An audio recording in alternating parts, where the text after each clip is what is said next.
See, your car is stunning. Sorry, before we start, this is so clean. I cannot Thank you believe so it. much. I clean it within an inch I of its cannot tell you, life all the because time. obviously when I've listened to the podcast, I've been like, everyone's talked about your clean car. No, I've never seen a car this clean my whole life. After, who wants to get into I know, a bucket I'm car? now scared. You've heard me. No, it's fine. I've actually got my wee handheld Hoover in the boot this morning because I'm meeting you quite early and I never had time to give it a quick Hoover. You're not an early bird? So always, well, obviously I am. I messaged you back at Oh, yeah, 5 that's true. o'clock You this did, morning. actually, you did, No, yes. I am. And I'm early to bed, that's why I never messaged you back last night. It's because I was in my bed. Well, actually, I was in Edinburgh last night. Normally I'm early to bed, but I was at the Duck and Waffle lunch last night. Right. Outstanding, by the way. Outstanding. Oh, is it? Lovely. But which brings us on nicely to what you do. So anybody that doesn't know Adam, he's Mr. Social Media Man. So yes, he's got a pure, beautiful grid, perfect grid. No, not until I'm on it. And then it all goes horribly wrong. Not at all. So you do social media. Yes. But so tell us about that first, because there's actually so much more to you, which Lola enlightened me to, my daughter. But tell us about the social media first, Adam, because you're just a young thing as well. Yeah, I'm just 23. Just turned 23 last month. 23. So it all kind of started, well, I left school, I wanted to be a teacher, which we'll talk about later on. So I was determined to be a teacher. That's all I wanted to do. Primary teaching, 100%. I knew that was for me. Mm-hmm. I got really good grades in school, all my hires, A's and B's at my hires, was on track, but I didn't get my maths qualification, and I really struggled with maths. Mm-hmm. Tell me to write an essay, I'll do it, no bother. Tell me to do a sum, see you later.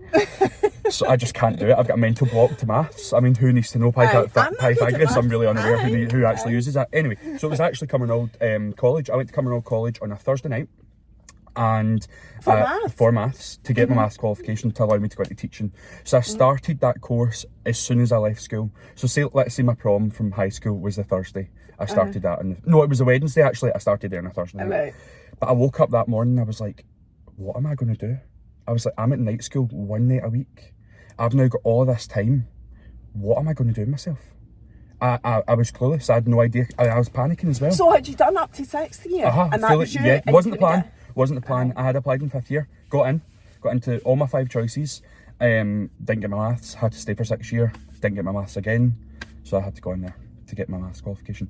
So in that year, I really panicked because I woke up and I was like, what am I going to do with my time? I have got nothing lined up. I've got no job. I worked in a local restaurant here, which is now closed, but 6 hours a week. What am I actually going to do? So I went on Indeed and I applied for everything that was on that front page. You know that Indeed, the job site? Aye. Mm-hmm. Applied for everything. And I just applied for everything. And one of the jobs, actually, sorry, I'm jumping ahead of the story here. One of my friends was a PR for a nightclub called Collusion in Glasgow, which was on Bath Street, which is now changed to Manuka. And Collusion were hiring PRs. So I thought, great, because I could go to my night class and then the Thursday go into the town and do a shift. But that kind of one thing led to another in there, and it started to get a lot. I was in Tuesdays, Thursdays, Fridays, Saturdays. Within 4 or 5 months, I was a manager. Oh. So and I was literally 18. I'd just turned 18. It was crazy. I loved it. It was the best times of my life. Met the best team, had the best group of people around me. So I was a PR manager in Collusion at the same time. So that was at nights. So Thursday night I was in there. Tuesday, Thursday, Friday, Saturday night I was in the Collusion. Well, yeah, Manuka now, but I was in the Collusion. But I still needed more because my days were empty. I had nothing to do. So that's when I went on the Indeed and I applied for everything on that front page. A job came up at STV. And it was... No way! Yeah. No way, how lucky is that? Wild. Are you from Cumbernauld originally? Your yes. whole life? He He lives in the nice bit though. No, I don't. No, I don't. Much nicer. But I applied, a job came up at STV called the Street Team, right? Wow. And if you were in the Street Team, you were like, cool. Right. So the Street Team, basically, the job, and I didn't know what it was. I didn't even look at the job spec. I just went to the interview, and there was, I'm not joking, there must have been 150 people going for these jobs. I think they were only taking about 6 or 7 at the time. There was 150 people here, and there was that many people. They couldn't have it in STV. They had to hire the Radisson Blue Hotel to do these interviews. And I walked in. I was like, there is no chance I'm getting this. I didn't know what it was, and my old boss at the time, Kira, was up and she was doing a presentation and all that. It sounded so fun, but I was like, I'm just fresh out of school. All these guys have got marketing degrees. I didn't even know what marketing was. I didn't even know what the job was. You didn't have your maths? No, I didn't have my maths. I was still at the college. I still doing Pythagoras. And anyway, went to the one-to-one interviews, and it was like almost like hot seat interviews. It was like you would move round all the different people that worked there. It was amazing. It was amazing. But just listening to them, I was like, that sounds really cool. So basically what the job entailed was we had to create and design activations that we would take about the country to promote the new shows that are on. So we launched the show. I got the job, by the way. So we launched shows like The Voice, X Factor, I'm a Celebrity, Britain's Got Talent. We worked on all the Scottish football stuff. We worked with the Scottish Children's Lottery as well. So I freelanced there. Now at that time we were told the job would maybe be 1 or 2 days a month. Very, very. It was very much a freelance job. Come and go as you please. Take shifts, don't take shifts. Do what you want. But that turned into what was meant to be 1 or 2 days a month turned into 2 or 3 days a week. And I was in there a lot and had the best. I cannot tell you how much fun we had at STV. It was amazing. But Clyde One also had the same job role at the same time. So I ended up working between Clyde One and STV. And I was doing that job role for both. So we would go and do all the activations. And at that time, it was actually down to Clyde One really that I started doing the social, because they said, Adam, would you mind taking this work phone and doing some social media for the day? And this is how it all started. Really? This is how it all Really? started. What a story. So at that time, I was at night school, I was at Collusion at night time, and then I was at STV and Clyde One during the day. I was kind of splitting my week, picking up shifts where I wanted to. At that time, around my 18th birthday, I went down to, do you know the Thrill Events? Do you know Thrill Events? The Thrill Events? I don't know them, but I know they're based in Cumbernauld. Yes, Tracy at Thrill Events, who's a very, very good friend. I was down there ordering my 18th birthday balloons, and I was like to her, your social media is rubbish, man. I went into the warehouse and it was like all this unreal, like I cannot describe to you what her warehouse is like, her storeroom. It is unbelievable. It has to be, because when you see their page, it was unreal. And I was like, why are you not posting this? She was like, we're too busy, not good time, blah. I was like, rubbish excuse. I was like, give me it and I'll do it. No payment, even to this day. It's not about that. I love just, so Tracy really helped me, and she's got amazing connections and put me in the path of the right people. And this is how it all has kind of It just developed. So you didn't actually know what you were doing? I still don't know what I'm doing. That's good, because none of us do. None of us do, so that's good. I like no, that's that. You do learn. Obviously you learn. And I'm very much of the mindset. I've always been a hard worker. I'm on the mindset, say yes and then learn when we're doing it. Right. Yeah, I love that. Especially at that time, because I was panicking. I had no money. I had no work. What was I doing? I was in there. I know. And the other thing is, as I've said before, you could spend ages perfecting something. Like, I'm going to do this, so I'm going to do all these plans to put it all in place. Then you do it, and it's an utter shit show. Like, so what is the actual point in planning it? You're as well just going with it and doing it. So I just went with it, and Tracy has been, I mean, even to this day, she's just been amazing, and she puts all her contacts in my place, and the people that I've met through Tracy as well has really given me the building blocks and the foundations to what I'm doing. So just to explain briefly an overview of what you do. Yes. What I do is I basically work with mainly hospitality businesses. That's not the case now, but it started off purely as hospitality businesses. And I would go in and basically do all their promotions, their marketing, their social media for them. So we would shoot content, we would do the influencer marketing, we would basically, what I describe it as putting people's businesses into the social media spotlight. Yes, and funnily enough, I bumped into Adam, because he lives in Cumbernauld, on, what morning was it? Sunday morning. No, I'm not going to say anything about how you looked or anything like that. But after you went away, Keith said, so this is your typical client, right? Although Keith doesn't use or need touch wood, thankfully, social media. Keith said, so what does that guy do? And I went, well, he'd be the type of guy that you would need, Keith, because what Adam does is goes to businesses or works for businesses that don't understand how or what to post on social media. Absolutely. It's a thing. It's a thing. Loads of people don't know how to do it. And this is, I'm going to put a disclaimer out here, I'm not slating or slagging any sort of degree or whatever, but even people with marketing degrees who are now working with these massive companies don't have a clue. They don't have they've got the paper, which I don't have in that sector. But they just don't have a clue. And it's so relevant to say that right now when the exams are on, because I did a wee story posting about how there's too much emphasis on getting these results from exams that actually a lot of the time doesn't get you what you want to do. Experience speaks louder. Aye, and there's loads of people out there with degrees, and that's not slating people with degrees that aren't getting to do the jobs that they want, because there's people that aren't degree level qualified that are doing it. I totally agree with you. It's so worth saying that just now, because when I posted that yesterday, my inbox was flooded with parents of kids in exams, absolutely beating themselves up now. I was lucky enough to, I really studied hard for my exams. I was great, but it doesn't, see in terms of especially your university degree, it doesn't matter. Honestly, businesses don't want to know what bit of paper I've got. They want to know what clients I've worked with and who I'm working with and the places that I'm going. But just going back to that, at the start when I was working with Tracy, everything I was doing was for free. I started doing everything for free just because I knew I wanted to build these connections and build these relationships, which I believe is the most important thing in this industry, is the connections and the relationships you build. Even like me working with you now and doing the things we're doing with Fate Bake and going to these activations and doing these amazing events and the gifting and, do you know, that's all relationship for me. And it's probably worth saying that is actually how I initially know you, through Fate Bake. When did I meet you though? I don't know. Adam, I never met you until Christmas time at the Glasgow Girls Club event, the Fake Bake That's Glasgow right, I was working Girls for Club. that's right. I was working for Vic and Laura that day. And that was where I first met you. But then, or was that event before the Fake Bake event in Princess Square? No, it was a coffee and catch up. Beep. Oh, that's pure road rage. She is not happy. She's fuming. She's got in her maths class. She's fuming.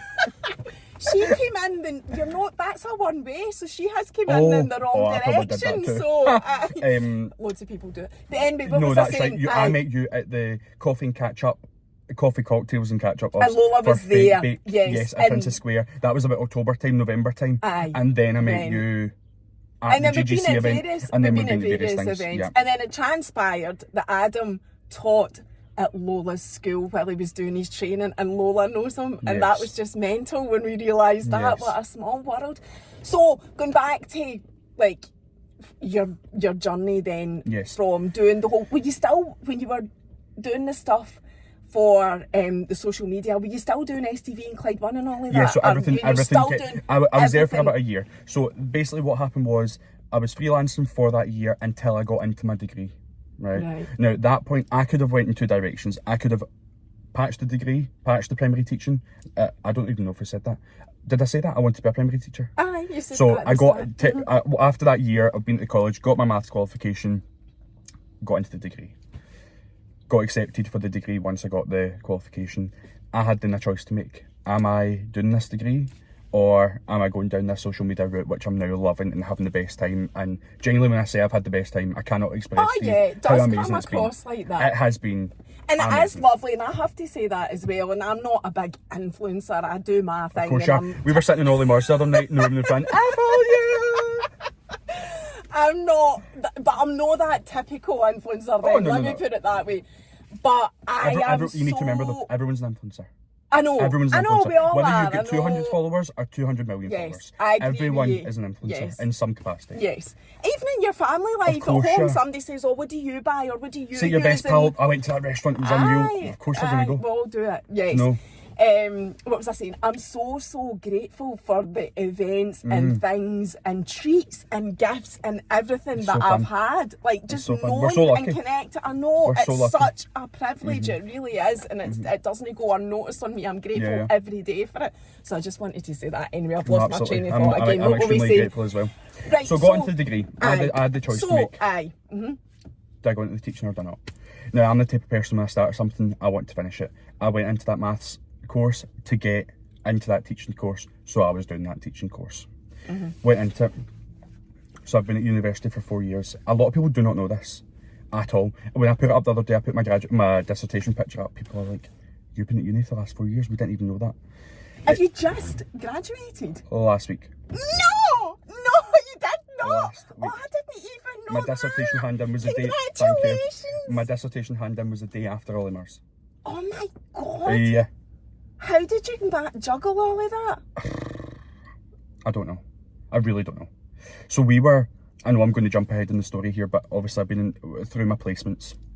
We were jumping in and out of doing events at the same time. So I was literally going down with Fate Bake for the National Television Awards, right? we were there on the Sunday.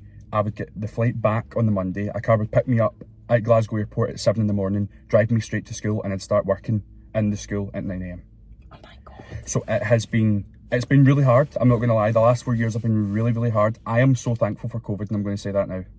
Because we had everything was online for 2 years, which was amazing because it meant I could work from home and still do what I wanted to do with my social stuff. It has been amazing.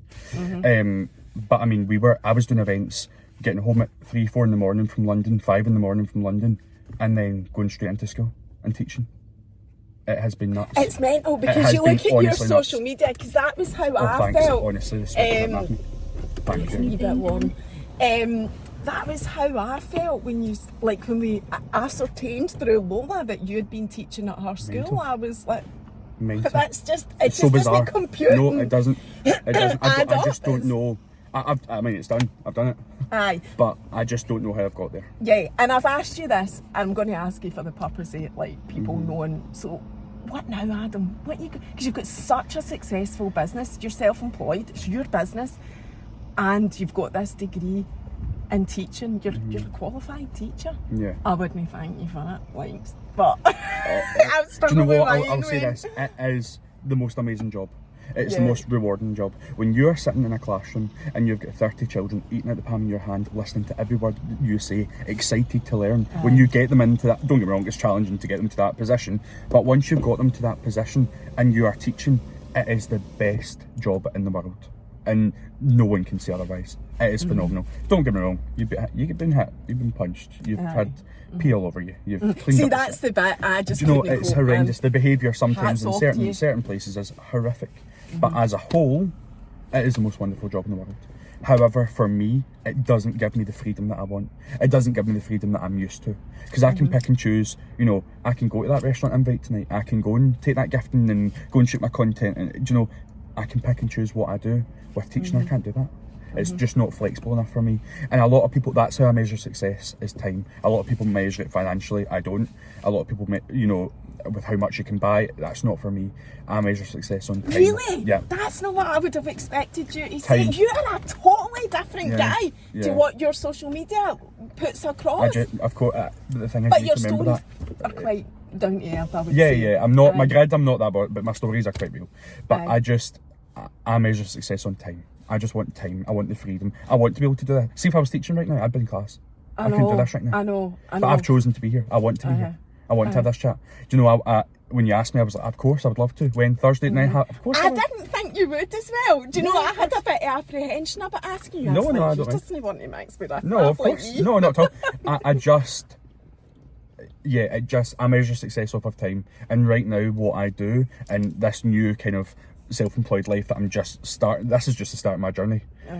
And it just gives me the freedom. And so when you say time, you don't actually mean free time because you're dead busy. What you mean is the flexibility to do whatever you want in your time and also make that your job. I create for my paying the own. bills. Yes, absolutely. I create my own life, and that's what I love. Do you think you would ever go back to the teaching? Yes. Do you? No, 1,000,000%. When? I don't know. Why? Why would you go back to it?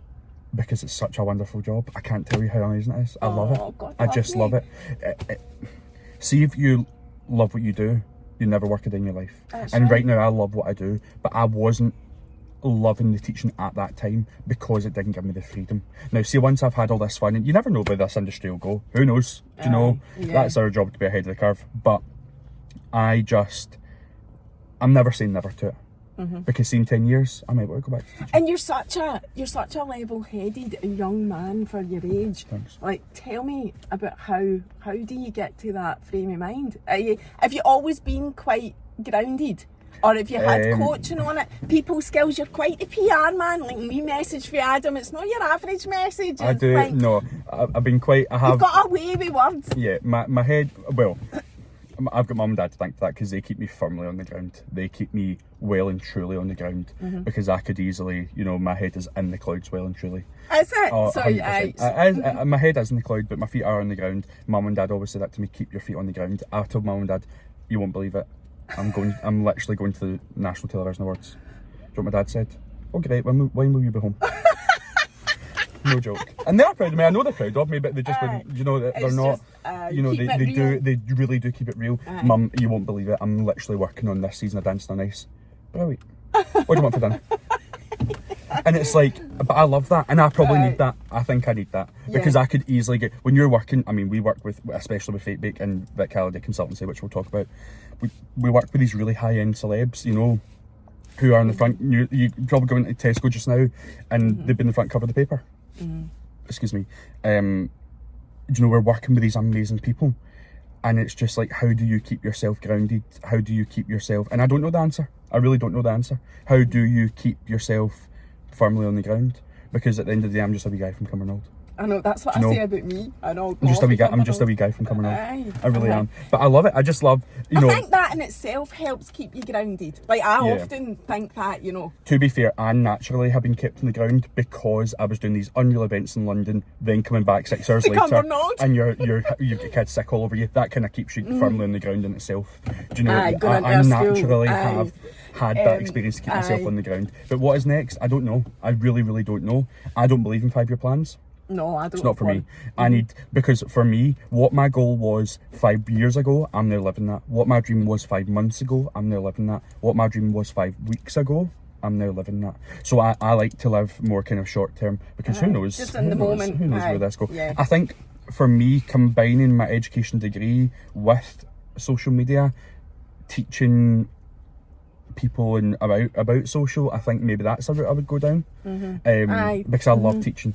I love figuring out, how can I make this, well, at that time a child, how can I make this child understand that? How can I take 30 individual or 31 individuals in this class right now and make them all understand this concept? It's really hard. Are you an only child? I'm not. I've got 2 older sisters, but they are older than me, so I've always been in the house by myself. They were at university when I was born, so I've always been. I'm not an only child, but I do feel like an only child. Right, okay. So that's just by the by. Right, so we'll talk about Vic first, because I want to make sure we get that in as well, because that is really how we know each other. Because Vic Halliday Consultancy, Vic's been on talking about our whole journey. I know, it's so weird because everyone's been here. Vic's been here, Laura's been here, Edward's been here, and it's like, it's my turn. Evan's been, yes. Now it's my turn. I know. How did you get involved with Victoria? Victoria invited me to a Fate Bake event. It was the coffee catch up that we had. Yes. I was invited to that 2 years before COVID. Is it that long ago? Yeah. Oh, but in saying that, we have all been on pause for a couple of years anyway as well. Yeah. Aye, right. So I met Vic through Fate Bake. She was working full-time for Fate Bake at the time, and we were introduced that way. And then it was kind of, she was doing her events and I was doing my events, and you know, we would invite each other to each other's things. And then in the last, oh my goodness, how long will that be? 6 months. She went, look, and we're looking for help with Fate Bake. Would you be willing to come on board? And you do their social media and PR. You do a lot of events, PR activations, celeb, So we deal with like the National Television Awards, Brit Awards, Dancing on Ice, everything like that. We and Ollie Mars gets his fate to yes, absolutely. Fate Bake. That's all why the we were celebs. there. Britney Spears. No, yes, absolutely. not the celebs. Yeah. No, it's great. I just love it. I love it. It's so fun. So that's how I know Vic, and that's obviously how I know Laura from GGC, and Vic and I work together in Fate, but we do a lot of work with other people as well, and we work together on a variety of different projects. And it's all about, as you say, networking 100%. And contacts. And she's amazing. I love Vic. She is absolutely, she's amazing. She's just one of the nicest, most humble. If you want down to earth, you've got Vic Halliday. Absolutely. Couldn't agree more with that. She's so easy to work with, and she's just a dream. And she's really a good encourager for me. She says, come on, keep going, you know, what's next? And she always encourages me massively. Do you have down days? Yeah. Do you? Yeah. Tell us about them. Definitely. Probably after COVID, I really struggled with anxiety. Off all medication, everything now, which has been amazing. But you've been on medication for it. That's so interesting as well, because again, you know, you've got this image, the beautiful grid and whatever. But I do know you, so I know a wee bit more than that. But I don't would get me never wrong. have. It wasn't. It's not. It's been quite a short journey, so I've been very lucky. I've been really lucky. What happened? What was the journey? It all started, and I just had this that overwhelming feeling that started. I was like, what is this? Oh my goodness. I was driving back from an event with my friend Matthew at the time, actually, and he was driving behind me, and I was driving in the road, and I actually had to pull my car over because I thought I was fainting. That's how I felt. And a panic attack? Yeah, that was my first ever time I'd ever experienced it in my life. It started from there. I was working with Glasgow Medical Rooms at the time, which is an amazing private GP practice in Glasgow, and I phoned Dr. Sheila and Dr. Jill, and they saw me literally within 2 hours. I phoned, the NHS told me I was 6 weeks. I was like, no. So I went straight to Dr. Sheila, and they have been amazing. They have been honestly outstanding. I cannot recommend Glasgow Medical Rooms enough. And I was put on medication. What was it? Propranolol. Do you know what it was? Right, okay. Propranolol. And what does that do? What is it? Slows down the heart rate. Right, okay. But it was, in turn slows down the heart rate, but then fixes like everything else for me. So it's been amazing. I'm now completely off everything from January. It was just so, I think it is the whole, I was so non-stop. I was at university. I was full-time. When you're in placement, being a teacher, you are like a full-time teacher. You're working more than 9 till 3, do you know? Your lesson planning, I wasn't finishing that until about 11 o'clock. Then I had my own work to do. And then you're up at 6 o'clock to start the day again, do you know? So I was running on 3-4 hours sleep. I wasn't living a healthy lifestyle in terms of my sleep, eating patterns. I was terrible. And I think that is where it's all stemmed from. But now, because all that's over, because I don't have the pressure of doing the teaching anymore, because I pick and choose when I work and who I work with and what I'm doing, I just feel like myself again.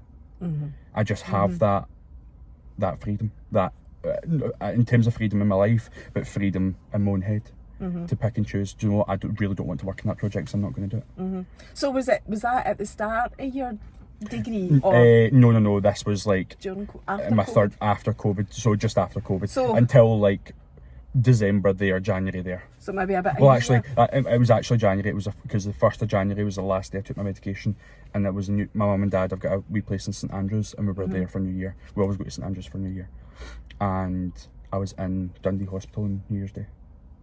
You're joking? Thinking I was taking a heart attack. Another panic attack? And I mean, this was, I was convinced I was having a heart attack.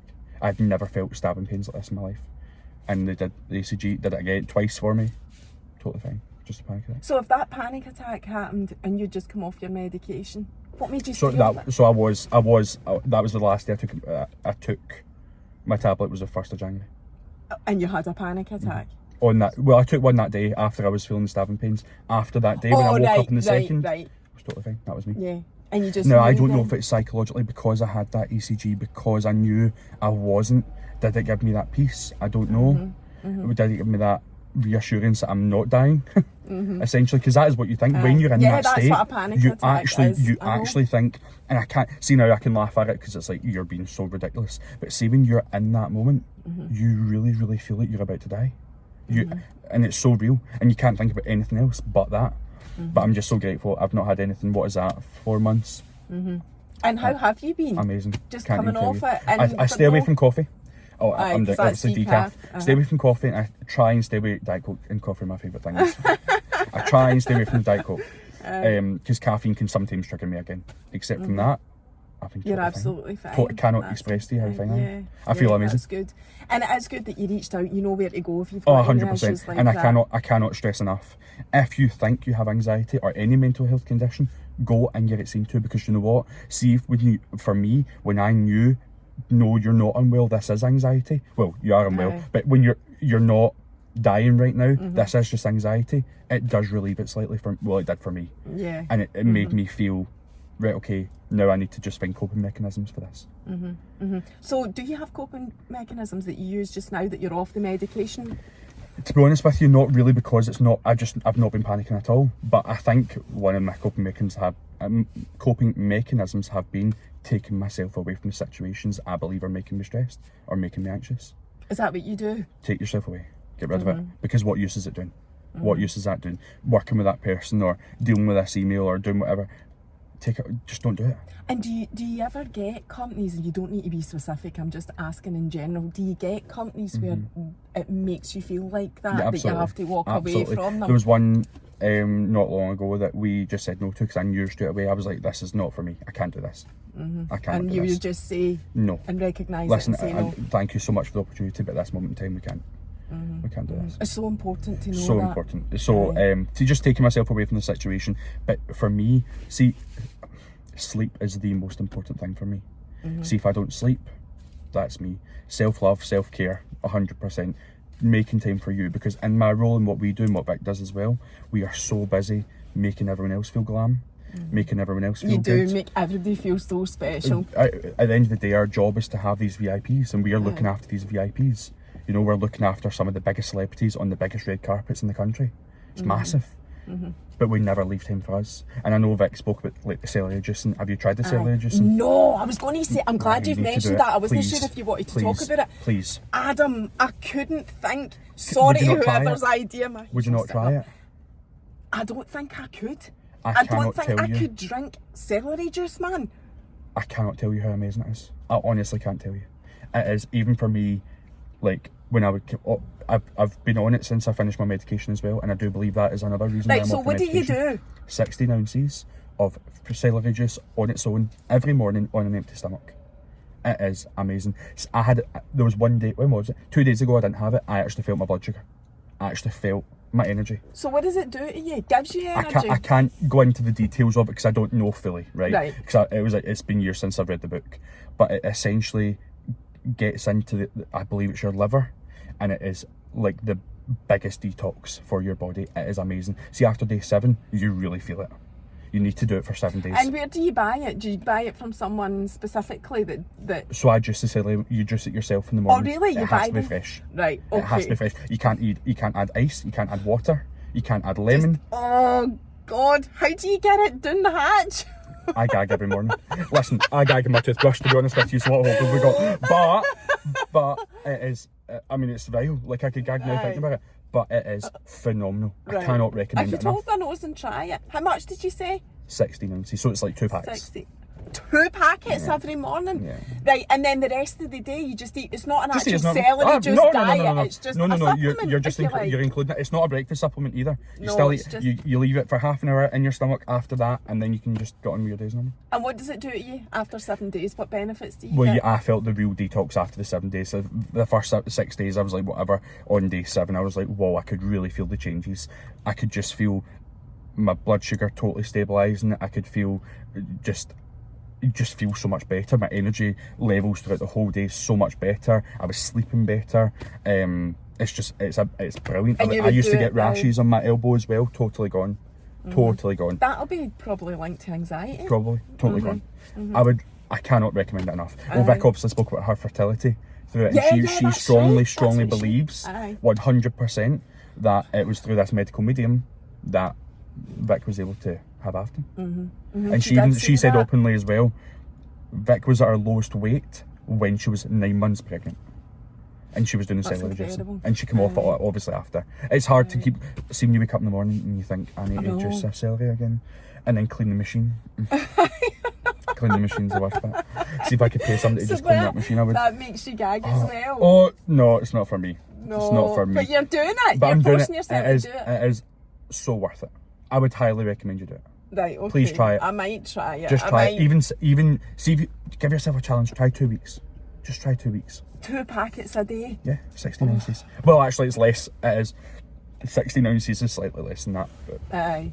I just do 2 packets. Do you for weigh each days. it? So you weigh it solid 16 ounce? No, it's 16. Is that liquid? No, or 16 ounces of liquid. Right. 16 Okay. ounces of liquid. But the juicer that I've got is just one that says all the measurements on the side. So, but I do a wee bit more. I'm probably on about 18 ounces. Right. Oh, right. Can't I tell you how might amazing try it is.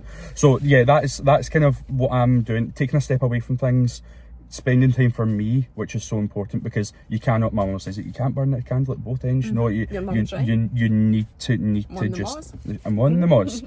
She always says that, and it's so true. You need to make time for yourself because in our industry we are so busy. Now I do have a very small following compared, but I only have that following because of the kind of work that I do. That's the only reason. It's not because I don't go out and take content every day and post pictures and outfits and No, tag you brands. don't. It's just not what for you're me. doing. It's just because that's the only reason I've got my small following is because of what I'm doing. But making time for you is so important when we are so busy making time for everyone else. Yeah. So I had a lot to balance. Degree, which was crazy. I mean, do you know what else I think? See, like the people in my course that are mums, that are doing it. How they were doing that, I will never know. I will never know. Yeah. One of my best friends from uni, Sarah, she's got 2 kids. I'm like, how do you do that? How do you actually do that? Doing the school run, you're then half an hour late for your university lecture that started at 9, and then you're in school. It's so hard. But just taking time for you, I think, has been the biggest thing for me. What do you do for you when you're taking time for you? What are you doing? Sleeping? I do love my sleep. I love my sleep. Not often. I just love spending time with friends. I'm such a social person. I love seeing my friends. I love having my friends over. I love going out for my dinners. We're so lucky to be invited to so many different places for dinners. Amazing. I love seeing my friends. I love going to the theatre. So I'll talk about this as well later on. But as a child, I was in the theatre. I was in productions and musicals. No, talk about it now. I'd performed since I was 5 years old, and basically was doing TV commercial. I was in like five seasons of Outlander. You were not. So did you see that I had Paul Donnelly on from Outlander? Do you know Paul? Yes. Aye. Paul. Aye. I worked with Paul in Outlander. Aye. Yeah. Oh, that's mental. So I've always been in the kind of performing arts industry as well. So I love going to the theatre. But through that, actually, at that time, this was a massive turning point. I've missed this out, actually. When I was 18, this was a massive turning point for me, because at that time I had my agent, David. I was sitting in the theatre, funnily enough, with my mum, and we worked with the team at the Kings, so we were invited. It was amazing. I love getting invited to the theatre. It's my favourite thing. And I got just before the show started, to get a message from my agent at the time, David, and he was like, "Can you be in Glasgow at 9 AM tomorrow morning?" I was like, well, at the time I was working for a company called Song and Dance Factory as well, who we would do like children's parties at the weekend. Absolutely amazing company, good friends of mine, Mark and Adele. And I was like, look, I'm working tomorrow for Song and Dance Factory. I can't, but send me the address to see if I can kind of make things work. And you will. This is what I call divine timing, right? So you're spiritual? Yeah, I'll happily talk about that as well. Divine timing. Where I was meant to be at 9 AM was the building next door to where I was working for Song and Dance Factory the next day. So I phoned Mark and Adele, and I was like, do you mind if I go to this? It was like, it's a casting. I wouldn't normally bother, but David's saying he really recommends that I was going. I wasn't allowed to know what it was for. I wasn't allowed to know anything. Went in. There was a queue, I am not joking, of 60 or 70 people. Girls, boys, all roughly my age. Different heights, shapes, sizes, ethnicities, everything.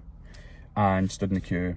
Hello, what's your name? Adam Stewart. Ticked off the list, went into this panel room, and there was about 15 people in this panel in a studio, Broadscope studio in Glasgow, and stood, and they were just started asking me questions, but we weren't allowed to know what it was for. Very bizarre. Signed NDAs, signed everything. That was fine.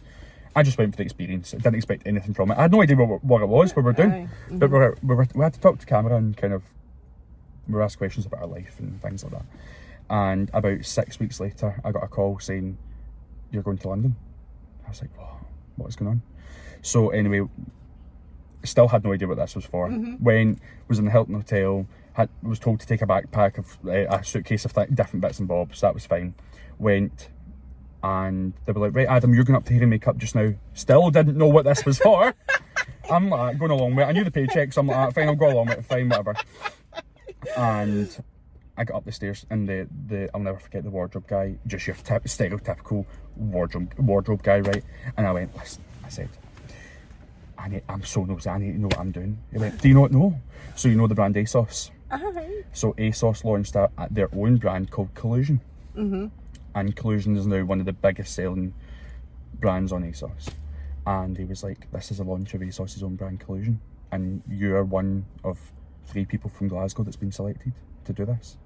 So there was 100 18-year-olds, I was 18 at the time, 100 18-year-olds across the UK were selected to launch this campaign. And it was a launch of this. I love ASOS, and I love Collusion. It's an amazing brand. What they stand for is amazing. And basically we were the models for this new brand on ASOS, which is now literally global. It's a global brand now. So I'm just going to pop that back down. Do you mind if I put that on? There you go. Thank you so much. So amazing. So they wanted Clyde won. Sorry. Love it. Who will that be? Game. Georgie Cassie. Will it be at this time? No, 20 past 10 now. So basically, we had to model, and I am not a model by any manner of means, but they wanted just everyday normal people. The whole story of Collusion is that it's for everyone, all body types, all races, all genders, everything. everything they sell is unisex, and their sizing ranges, I think it's up to 5XL, don't quote me, but it's like a 3XS to a 5 extra large, so it's very inclusive. And I know they're still working to diverse that. So we were shooting this campaign. I was in a graveyard of all places. I'll send you the pictures so you can see them. And it was just amazing, and it was one of the best experiences I ever had. I then found out that I was invited to the launch party in London, so they took us to London for 3 days. It was absolutely amazing. This was my first experience of London when I was 18. Obviously I work in London a lot now, but that was my first experience of London, and we were treated like royalty. I mean, all the press were there, the paps were there. It was just amazing. One of my best friends, Erin, came with me.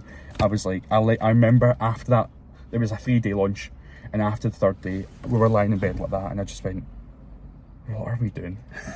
I was like, what is this? And that was a real turning point for me. That is where it really did all start in terms of my Instagram and kind of getting a small following.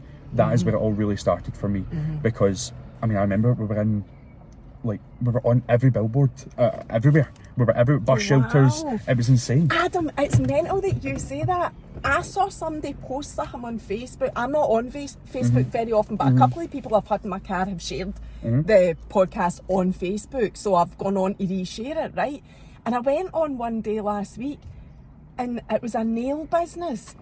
Put up a picture of some product or something, and it was you. And I was going, what? That's Adam. I can't even remember what the product was, or was it a place or something? Was it Glasgow Live? Possibly. Would it be an advert for Glasgow Live? And I was like, that's Adam. That is so mental. Maybe, possibly. So I wonder if that's been from way back, probably. But your face then is obviously. It was. I cannot tell you. We were literally in the underground, and I was on a subway in London at that time. And all of a sudden, you come up to a train station, and it was just insane. It was the most out of body experience I've ever had in my life. It was amazing. So I've always kind of been in the performance sector as well. Musicals when I was younger. I trained when I was younger. We've been doing River City for years. Have you been in River City? Just extra work, supporting artist work, nothing major. Absolutely nothing major, but I love it.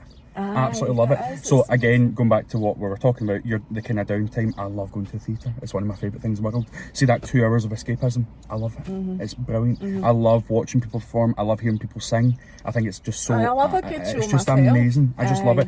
I mean, I do love the kind of dirty dancing and all that, but I mean, real musical theatre, West End, I just love it. And London's amazing for that. I love London. Well. Do you know what? I would move to London. I really would. It's just so expensive. Dear, I know. I couldn't afford to live in London. See, if it wasn't for these brands that are taking us, I mean, a lot of the times we do things and that's not paid and we're taken down by brands, which is amazing. I'm extremely grateful.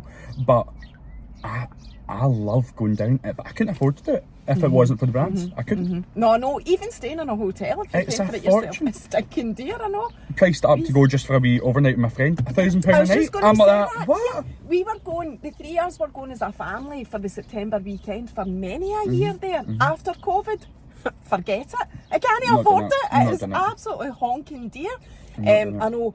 I'm conscious of the time, 15 minutes. I know we were going to talk about school and all of that, but I don't want to now because I want to talk about this spirituality and that you're into, because I'm right into that. And So I'm very being open. I selfish love here, talking but about this with Vic and everything like that. So for me, spiritual, it's very interesting because people say, put it out to the universe, put it out to the universe, put it out to whoever you want. For me, that's God. And I couldn't do what I've done without my faith. I just couldn't do it because I don't feel personally I'm strong enough to deal with all the things, especially like my health and everything in the last few months.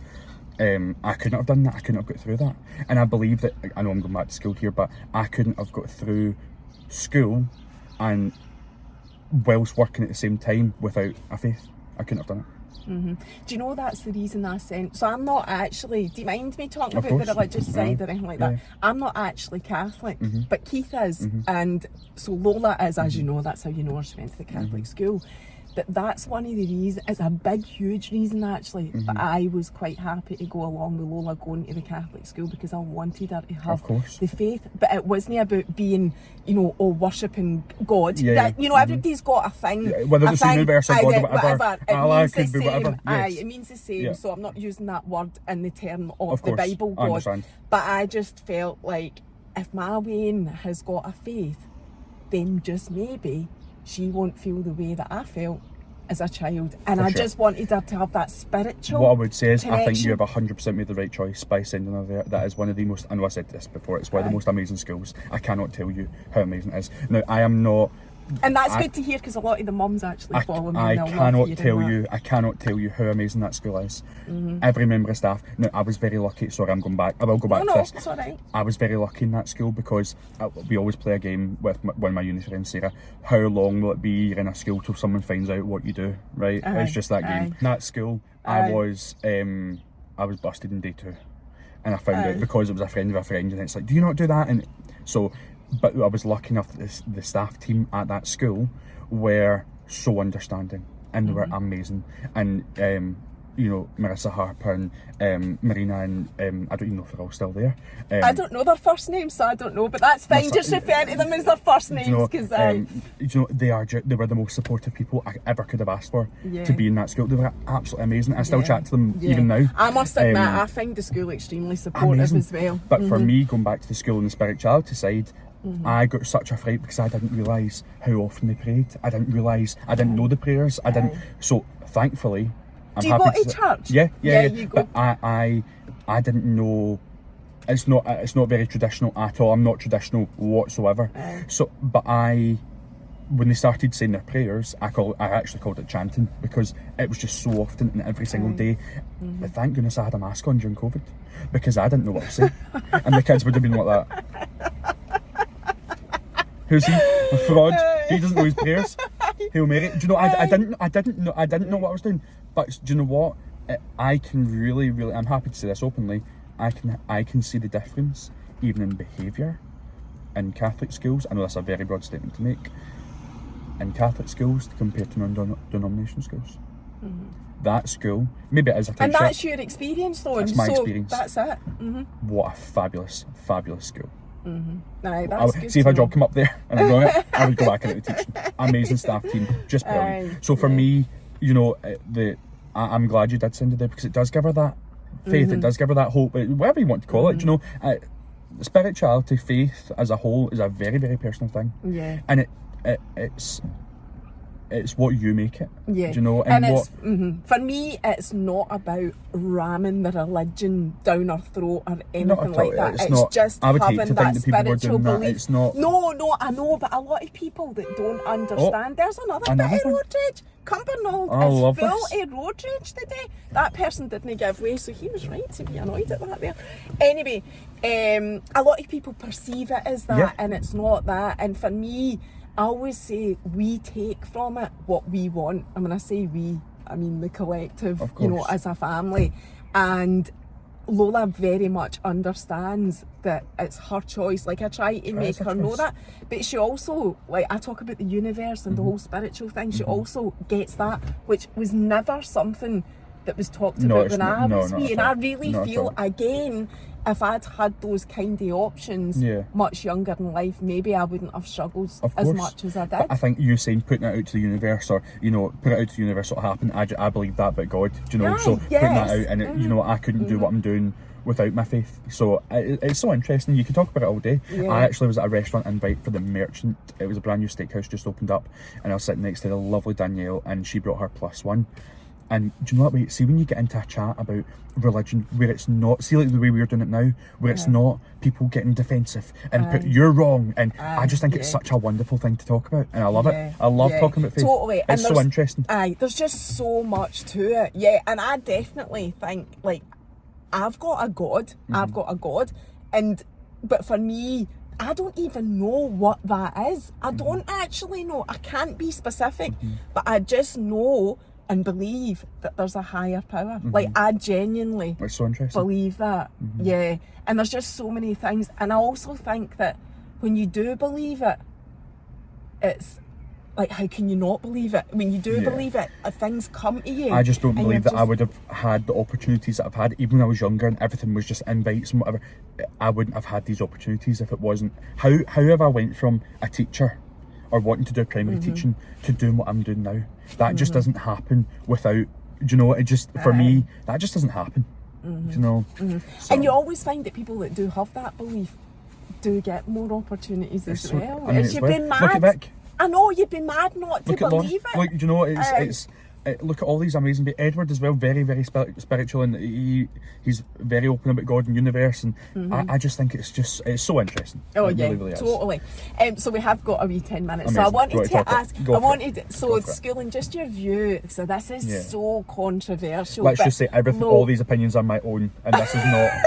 This is not the law. Let's just say I am not a full-time educator. I am not related. I'm not connected to a school. These are my own personal views. Yes, and everybody's that comes into my car and has a chat. Yeah. There's a general understanding that is the situation, right? But talking about education, I get so frustrated, and we've touched on it already, about our education system. For sure. And this is not about the teachers, because they're amazing and they do an incredible job. I've already said I couldn't do it. It's not about that. It's about the education system. Yep. How we educate children. What we're doing now, we're putting everybody in the same classes. We've shut schools for additional needs and all of that. So what do you think of all of that? We are so inclusive that we are now so exclusive. Yeah. Yep. Does that make sense?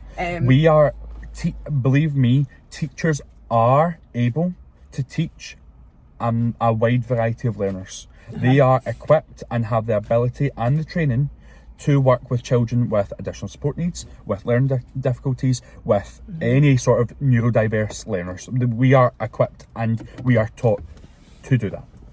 However, what we are not taught to do is teach 33 neurodiverse learners in one classroom with no additional support, no resources, no funding. The problem doesn't lie with the educators. I believe we do have. Don't get me wrong, there is room for improvement in teacher education. Of course, there is. There's room. No, absolutely, it's not down to the teachers though. But the problem lies in the lack of funding, the lack of. See if we went back to having teaching assistants. You would have no idea the impact that would have on our learners. Now, see, as educators, we always look at the learner. We always it's called child-centred pedagogy, if you want the fancy name. We always put the child at the heart of everything that we do. We take into consideration the child, what's called identity and agency, the social identity, and the cognitive knowledge and skills. And we always put the learner at the centre. But how can you physically put 33 learners at the centre when they have such complex needs? It just doesn't work.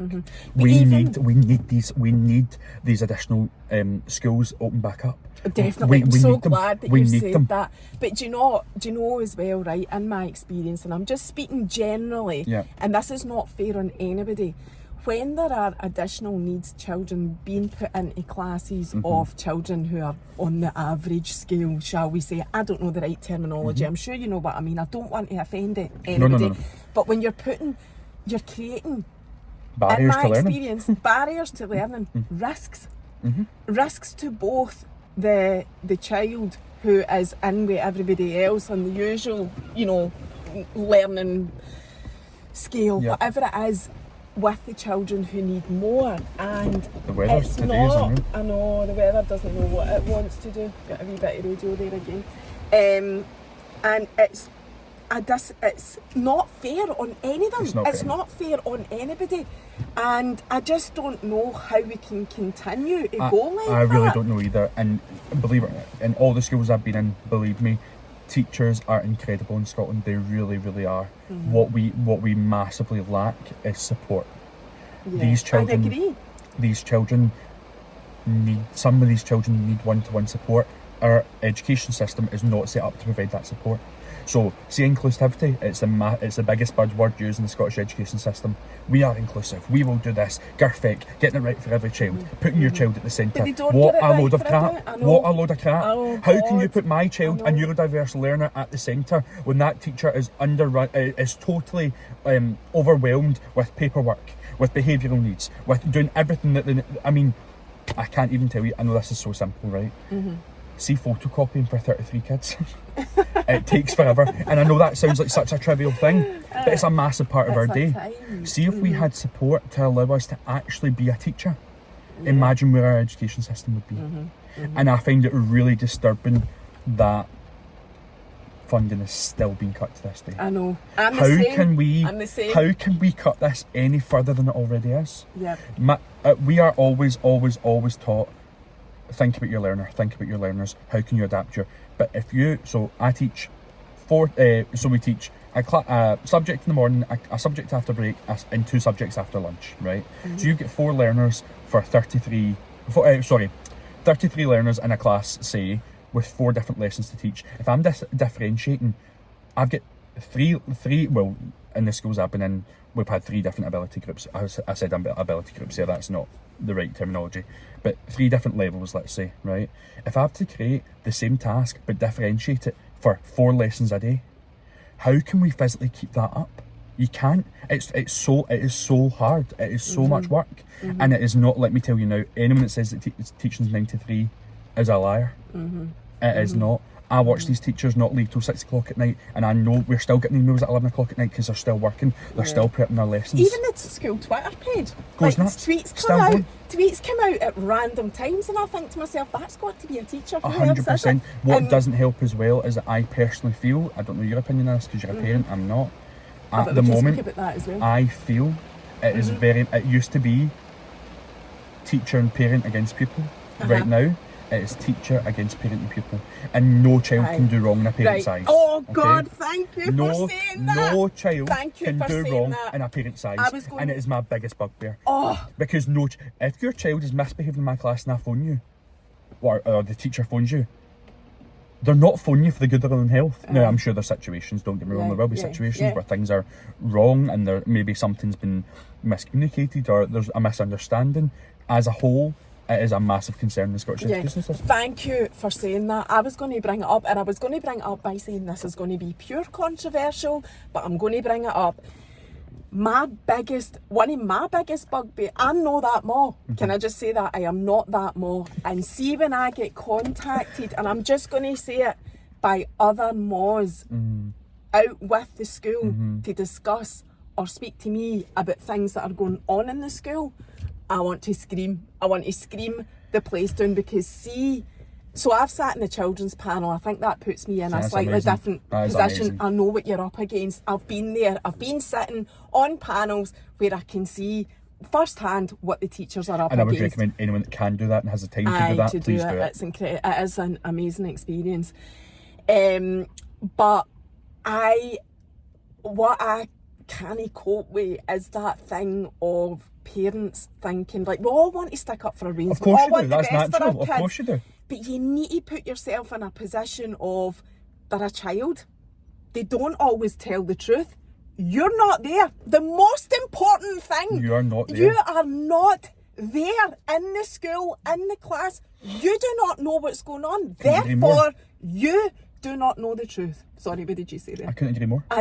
Which gets, right, I've told the school this, I have told them I do not agree with parents that go out with the school about things that have happened in the school to try and sort it themselves. Because that parent who does that, who approaches another parent, is already thinking, my way's right, and you're wrong. Everybody else that says anything different is wrong. No, think of yourself as a judge. So Lola gets in the car, tells me a story. I'm like, right, there's 2 options here. I either go, all right, I believe you, I'm going to go off my head at everybody that you've just said is a problem, sort it out, right? Or I can go, right, you're 11, you're a pure drama queen. Yes, I'm your mom. Yes, I take a bullet to the brain every day in life for you. However, I think I better find out the facts here. Yes. That is, of course. You need but to I just take wish that. that is the overarching problem, is that if a teacher phones home for some reason or something's happened in school, you need to remember, number 1, as you're saying, you are not there. Number 2, is that educator or head teacher phoning you for the good of their own health? Because I can guarantee you they've got 101 other things they could be doing than dealing with your child. Now, they are phoning you out of the best interest of your child because they want your child to do well. On the whole. We're talking 99% of the time here. But the thing is, there's this thing, right? It's this kind of attitude that exists. I'll sort that out. Sort it. And them all, I'll sort that out. No, I get it. I get why we feel like that. Of course, because you're defensive with your child. You love your child, of course. But also, teachers have got a job to do. Yeah. Their challenges are off the scale as it is. Let them do their job. Now, I'm not saying you might speak to the teacher. You might not agree with what they're saying. the thing is, though, there's a way to put that to who you're speaking to, and there's a way to reach a compromise in a conversation, and you talk it through and whatever. And I've yet to speak to a teacher that isn't willing 100%. to work with you. Couldn't agree Teachers more. would prefer to work with you to reach a resolution than for you to be given it this. People and just this. need to remember the pressures that the education system's on, the pressures that your school is under from external factors and internal factors. Staffing's a massive issue right now. Schools are doing their best, but we need more funding. Yeah, That's the bottom line. I know, and after all my rants are done, we're at an hour, so we're just about to end. After all my rants are said and done, ultimately, that is the biggest problem, and it's the one thing about Scottish Government that I'm sorely disappointed in. Of course, but is it not? I mean, I'm not very political whatsoever, but I'm sure it was one of the SNP's number one things on their agenda was to sort the education system. And let me tell you, it's just well, if it is, that's still a work in progress. It is. It's the number one thing. It's I know. such a mess. So, listen, that has been an absolute delight Thank you for chatting having to you. me. I can't wait till the next time I see you at some lovely Sure, listen, event. I'm If I sure get listen. invited, Yes, I hope absolutely. so. Thank you for having me. I loved it. You're so fun. welcome. And that's the thing. I've always turned down podcasts. I never You're do them. joking? I never do them. Oh, I ever. don't know that either. That's I feel very privileged. That's my first one. Yes, My first one. Thank you. Right, Thank you, I'll everyone. see you soon. Bye.